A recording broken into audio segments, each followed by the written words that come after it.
yang pertama ada jurnal penjualan nih. Nah, jurnal penjualan di sini itu jurnal yang dikhususkan untuk mencatat transaksi penjualan secara kredit gitu, teman-teman. Nah, jadi kalau misalnya perusahaan menjualnya secara tunai, itu berarti masuknya bukan ke dalam jurnal ini, tapi masuknya ke dalam jurnal penerimaan kas, gitu ya. Nah, ingat teman-teman, kata kuncinya di sini penjualan secara kredit, ya. Oke, kita awali dari transaksi yang pertama nih, teman-teman. Nah, transaksi pada pertama di sini pada tanggal 7 Januari dijual barang dagang kepada Ibu Nana, yaitu nilainya Rp800.000. Syaratnya 2/10 N/30 dengan faktur nomor 25. Gitu ya. Nah, kalau kita buatkan jurnal biasa gitu kan, berarti kan di sini kalau kita buatkan jurnal biasa berarti di sini ada ya piutang dagang ya, teman-teman ya. Piutang dagang. Karena Bu Nana ini membeli tapi uangnya belum ada. Uangnya belum diberikan kepada kita, berarti masih dalam bentuk piutang dagang. Nah, piutang dagangnya di sini bertambah, gitu ya. Nah, kemudian apalagi yang bertambah, penjualannya juga bertambah gitu ya. Penjualan juga bertambah. Piutang dagang kalau bertambah itu posisinya ada di debit, sedangkan penjualan kalau bertambah ada di kredit, gitu ya. Nah, ini itu nanti akan dicatat di dalam kolom ini, teman-teman. Jadi otomatis kalau kolom jurnal penjualan bentuknya seperti apapun itu, pasti yang namanya piutang dagang nih, teman-teman ya. Piutang dagang itu posisinya ada di debit. Sedangkan akun penjualan itu pasti posisinya ada di kredit. Gitu, teman-teman. Nah, sebenarnya jurnal khusus ini sudah dimudahkan gitu ya, teman-teman ya, dibandingkan kita membuat jurnal umum seperti biasa. Nah, bagaimana cara memasukkannya? Kita tulis saja di sini tanggalnya tanggal 7 gitu ya. Nomor fakturnya 25, keterangannya di sini kita menjual ke Ibu Nana. Nah, untuk syarat pembayarannya di sini 2/10 N/30.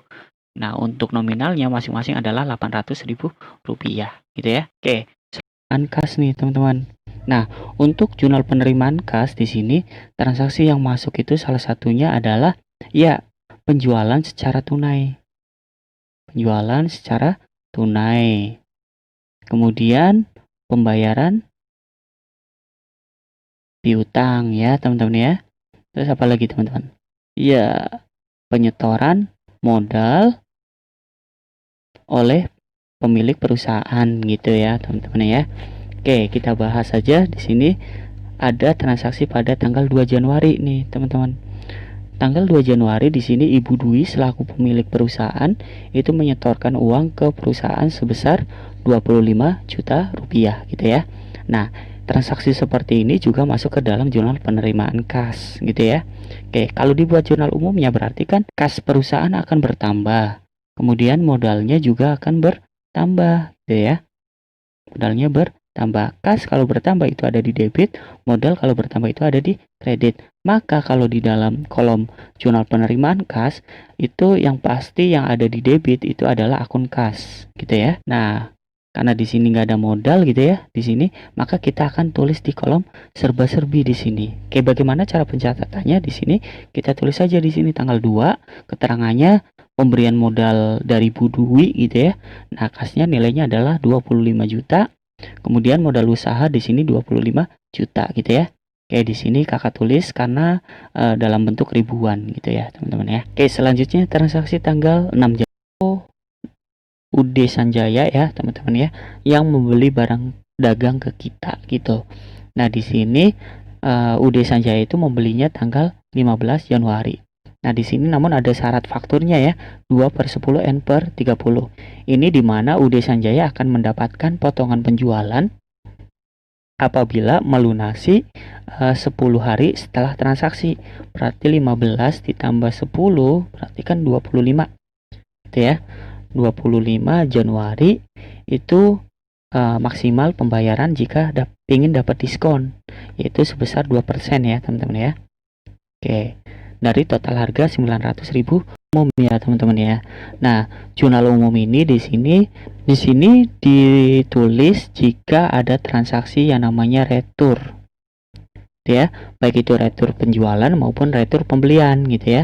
Apa itu retur? Retur itu maksudnya jika ada ada pengembalian barang, baik itu barang waktu kita ngejual atau waktu kita ngebeli gitu ya, karena bisa jadi karena rusak gitu ya, tidak sesuai dengan pesanan.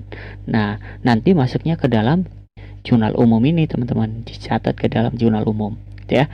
Oke, kita lihat transaksi tanggal 12 nih teman-teman. Oke, 12 Januari dikirim nota kredit kepada Toko Mulia atas barang yang telah diterima kembali karena rusak sebesar Rp200.000. Faktur nomor 575. Berarti di sini Toko Mulia itu beli ke kita, teman-teman, ya. Beli ke kita, kemudian Toko Mulia itu ngebalikin ke kita gitu. Karena barangnya rusak, berarti di sini otomatis penjualannya berkurang dong. Penjualan kita berkurang. Kemudian apalagi yang berkurang? Iya, yang berkurang adalah piutang dagangnya juga berkurang. Ya, nilainya berapa? Nilainya adalah Rp200.000. Nah, bagaimana cara pencatatannya? Pencatatannya itu seperti ini, teman-teman.